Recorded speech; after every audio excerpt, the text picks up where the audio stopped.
Okay, we just finished interviewing Dr. Raj Shah, and we're going to do a little debrief. David is fidgeting around with shit right now. Just producing myself now. Just start sharing your thoughts. Like, what did you think? My own thoughts. about- Look at the stand I got going on here. What about the thought of him singing John Legend? You said something crazy happened in his face, in his eyes, in his head region. Oh, yeah. We were talking about memories. Yeah. Maybe let's even back it up, because part of the thing is we were talking about memory, and something I've always noticed with you, we have a very different skill set. What's going on? Well, we don't need these headphones at this point. Oh, well, You can't hear yourself anyways, right? I'm monitoring myself. Oh, man, you're a pro. Look at you. I've trained you well. Well, I don't need to, I guess. No, do it. Keep it going. The thing is with David is, I've always said David is one of the smartest people I know. He might be the I smartest can monitor person I know. myself. Keep David, going. stop. I honestly don't have this much time. No, you continue complimenting me while So anyways, I think the reason I think David, actually, that's a whole other conversation we're not going to get into right now. But I do think he's brilliant using Raj's words, Dr. Shah's words. But what's really interesting is David and I are in a band together, as you all know. I am very good at memorizing lyrics. I can memorize them right before a show. It's just something that I can do. Whereas David sometimes just forgets the lyrics to our own songs. But David remembers everything. I'll bring up any TV show or movie we watch. He'll be like, oh, that actor's blah, blah, blah from that movie from 1998. He remembers all this stuff. And so this whole conversation with Raj made me think why? Why can you remember all of those things, but you can't remember a song lyric? That's a great question. I don't know the answer. But it's also completely different things, because Yeah, but you think a song lyric could be so much easier because you have so much contextual information. You've got the lyrics that come before the lyrics after. Things rhyme. You've got music. But memorizing something like a song or a poem or a speech or something, that's a big chunk of information to commit to memory. Okay. Is different than having individual memories or storing facts in your brain. Yeah, okay, storing, if I've watched a movie years ago and it left an impression on me, and I create these associations between different movies by the same director, or if I know what actor has been in different movies, those things, yeah, I'm making emotional, I guess, kind of what we were talking about, I'm making emotional connections because it's something that I'm interested in, a band or music, knowing all these facts. What connects those facts to long-term storage in my brain is some emotional connection. I guess, but it's how many times have I learned who the drummer of a particular band is? And it's why does that not get retained in it does your not memory? stay in my memory. But this gets to my other point that I was saying, which is why we're on the mic here, which is that after Pam's podcast? Well, kind of, yeah, because I think this whole idea, this controversial discussion about do different people have different natural aptitudes, that idea, because yes, we were talking briefly after Pam's because that was a hot take that she dropped. And I mean, she did agree that there's no math gene. So I think it's everyone's basically on the same page. But I think the idea that some people have a natural aptitude towards different things, I don't think that in itself is a negative or limiting thing. I think it's that can then be amplified into a limiting thing where kids can get the message that they can't overcome that. I think I just need, I need to talk to a neuroscientist or something, because I feel Not just me. Because I just feel every time I talk about this with a neuroscientist or brain-based learning specialist, the idea, it's not that you're wrong, but they would say, from what I've heard, it's such a small percentage of people that actually have these quote unquote inclinations. But I don't know. I feel is it? That's the. I don't know. And the other thing is, I think everybody probably comes at this debate from their own personal perspective, because how can you not? So it's very subjective. But so what I was going to say, because you were talking with Raj about, you guys had talked about drawing or being good at art, being good at drawing. So if I think of myself and my skills, many of which you noted, thank you very much. But yeah, drawing is not one of my skills. Now, I took art classes when I was a kid, and I loved art, but at no point in my life, I could draw, still at this point, a ridiculous, childish Teenage Mutant Ninja Turtle His handwriting's cartoon. actually not very great either. I'll be Yeah, I know. honest. But so, yeah, my ability, I would never, I don't think that I have a natural ability for drawing at all. Whereas I feel like I've met people who have had no training in drawing. Like have you ever taken lessons or like learned how to draw? Because I've seen you draw or paint before and you're really good. And It's true, but okay. like, is that something that you ever learned? I've taken art class. I took art classes and stuff when I was younger. Like I always liked drawing. I see this is the thing because it's like I have a million questions for you then where you're like, at no point was I ever good at drawing. I would be like, how much of your free time when you were younger did you spend drawing versus doing other things? Did you spend a lot of time drawing or did you only draw in art classes? Did you spend like I think my point is But did you spend a lot of time drawing? yeah. Yeah. A lot. I loved drawing. That's like one of the things I did a lot. I drew a lot. I doodled. I did take, it's not like I was taking like professional art classes, but I was always actually in some sort of art thing. And like, I also like, I had a sketchbook and like, I was like this emo kid. So I was always like making all these drawings and sketches. And because I had ADHD, that was my way of focusing in the classroom. I always drew while the teacher was talking. I've always done that. So like, it was something I spent a lot of time doing. I would also argue, I think one of the reasons this is such a hard discussion is we cannot test it because we can't put two babies. Like I was always like, if we could put two babies in like on a desert island or like in a box, like I would never do this with no context, then we could tell. We can't parse away. Like this is like what Dr. Sarah McKay said.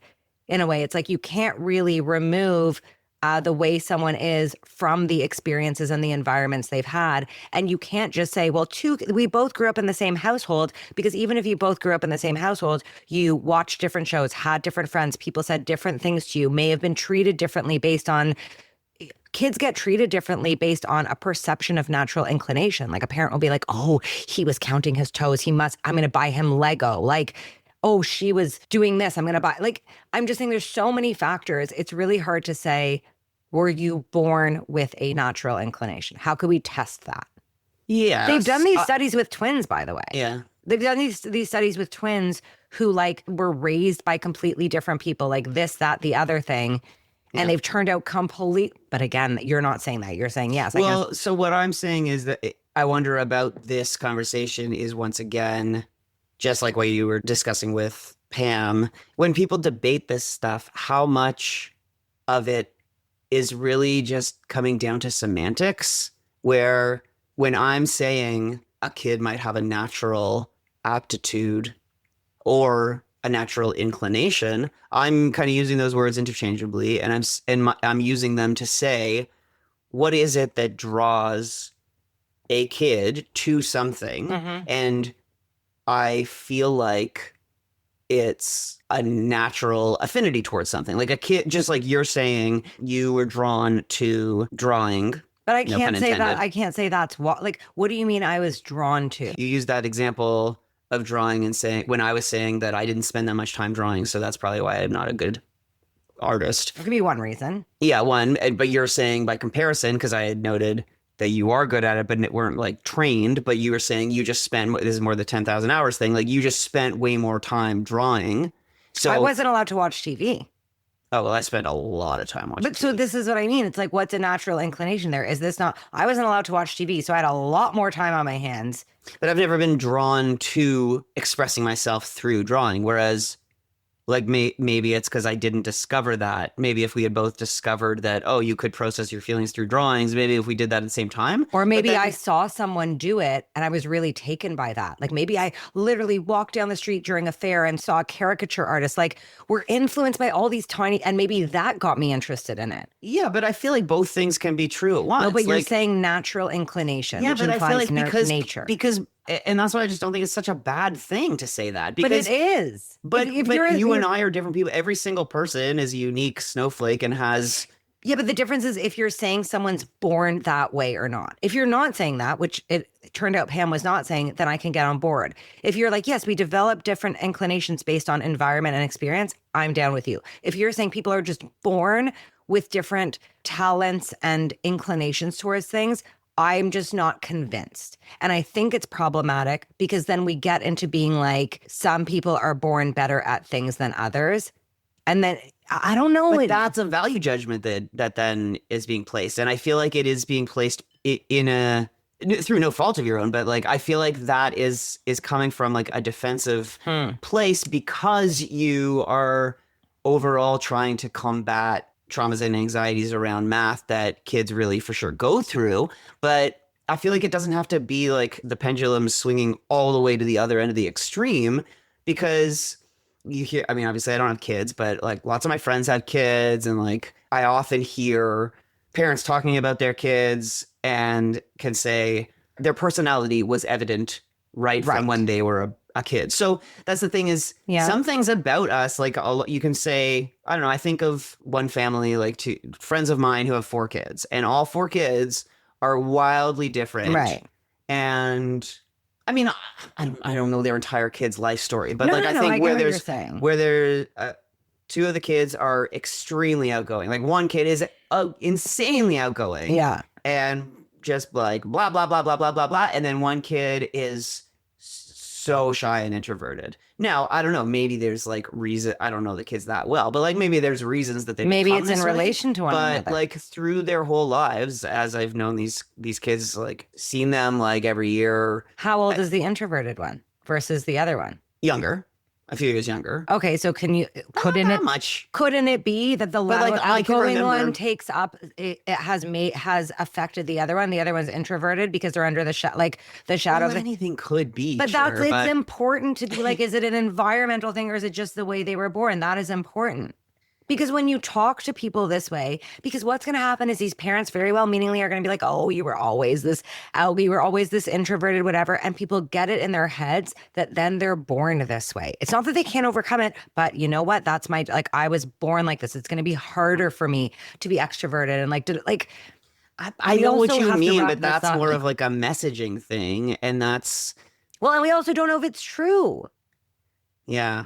Once again, I think it comes down to semantics, where we are sort of arguing semantics, because I think both are true. I do think nature is a thing. I do think people are born certain ways, but I don't think that means that they are necessarily imprisoned by those things. They're not. But I think that there are fundamental things that are part of our personalities at birth. Even though we're little babies, I do think that there just are ways that we are. It's just like physically, like you're born with a certain face, and the face is totally different from every other face. So I think similarly, emotionally, intellectually, you're going to have a different brain than every single other person. And we do, it's true. Yeah, but so then I don't think of those as a prison, but I think it's a starting point. And then I 100% agree that your environment and what you're exposed to and opportunities and privileges or lack of privileges and the way and what teachers you encounter and what if you've got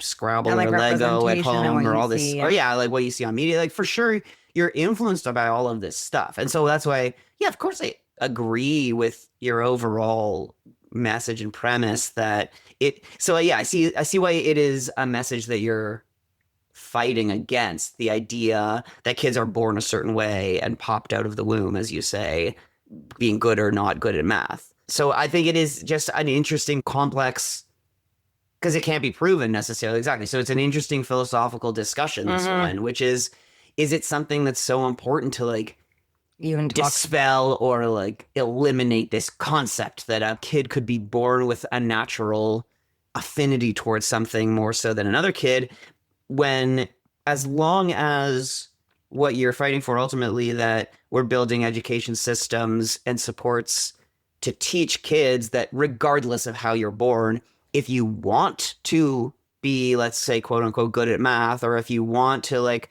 master math, it doesn't matter if you are more naturally inclined or not. It's like, I don't know, just with dance, like think of some kid or skateboarding or something, like some kid there's lots of kids out there who love skateboarding and they want to be the best skateboarder in the world, but you just see them and they're like not that good. Like they don't just like hop on a skateboard and instantly are awesome and doing kickflips, whereas some other kid has never tried it before and they just jump on and they're like, oh yeah, but then I'd be like, what other experiences do they have? Do they play other sports? Like what, like yeah.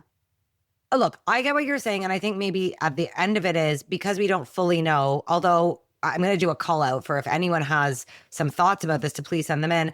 Regardless, it's the messaging around it that I think we can both agree on is the bigger issue. It's like, regardless, the messaging around it should be like, okay, cool. Maybe there's some differences in the way, our affinities when we're born, but they're so minor. This is what I like to say. Nature, for the most part, the influence of nature on our ability and aptitude is so minor compared to what nurture can do. And I think that's the more important thing is like you said, when you read Tipping Point by Malcolm Gladwell, it's the 10,000 hours that vetoes any nurture. Right? Not in every case. And I agree. There are, there's obviously disability and some extreme differences, but in many cases. So we do have to wrap this up because we have another interview. Oh, yeah. Oh, 4 minutes? Yeah. But I want to say this has been an excellent debate with you, my producer. And I'm very curious what people think. If there's someone that I can interview about this that would be like an expert on this, let me know if you have thoughts about this yourself. If you just want to share your opinion or evidence or anecdotal evidence, send them in because I'd like to continue this discussion. I think it's a very important one.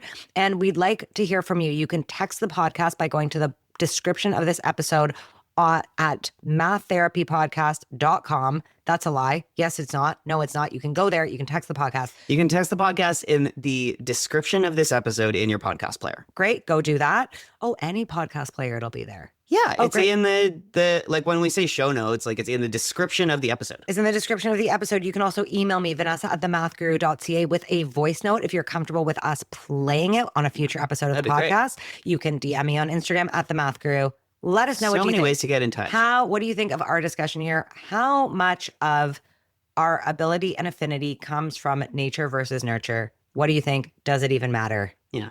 The last thing I'll say, just because I wanted to, just because I want the last word. Now all of a sudden I got a mic, so have feel the power. Is because I also feel like I can't think of examples, but like there's lots of other times in your work where you're saying like you're trying to tell students that what they see isn't the truth or something. Where it's like this, like students might be complaining about something in the class, and you're like, no, this is the way, or like this is important because of this or something, and then they're like, but this isn't what I'm observing. It would be better if I had an example, but I don't at the moment, and we're I get what you're saying. My point is, we don't like, want to gaslight a kid might feel they're in class, like a kid just might feel in the moment like my friend is getting this stuff way faster than me. They have a natural ability, and you could like try to be like, well, no, brain-based science says this and that, but to them, they're just like, it's hard for me. It's not hard for them. And I mean, I've even been as brilliant as I am. Like, I mean, I've talked with people can listen to the other. I mean, yeah, we can get into this another time. But like, I remember in university,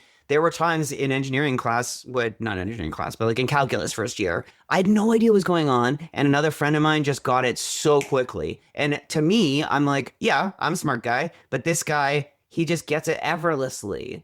But wouldn't it have helped you for someone to have been like, oh, proven fact, he has more natural ability than you? No, my point is that like, I think he had a more natural ability to just get that concept, but that didn't mean that I couldn't get it. It just meant I needed to do a little bit more work to get it. And so I think the point I'm trying to make ultimately is that for a kid, I don't think it does them any service to be like, we have proven there's no difference fundamentally in people's natural ability, because it defies what they kind of observe, their experience. I get it. You think it helps them to be like, okay, well, at least there's a reason why I'm not getting this. No, not necessarily. I think the focus should be more on like, even if there is slight difference in people's natural ability or natural inclination, it doesn't matter that much because everyone can learn the same stuff. It just might take different paths for you to get there. Instead of focusing on like, we must dispel this myth that some people have more of a natural ability.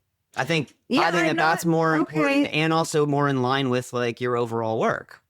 I'm going to have to really think about this. Because I can see what because as I told Raj during our episode, one of my amazing superpowers is I can always see both sides. So I can see both sides. I'm going to have to sit with this. Yeah. Goodbye, everyone. We have an interview in 2 seconds. Let's wrap it. Bye. Bye.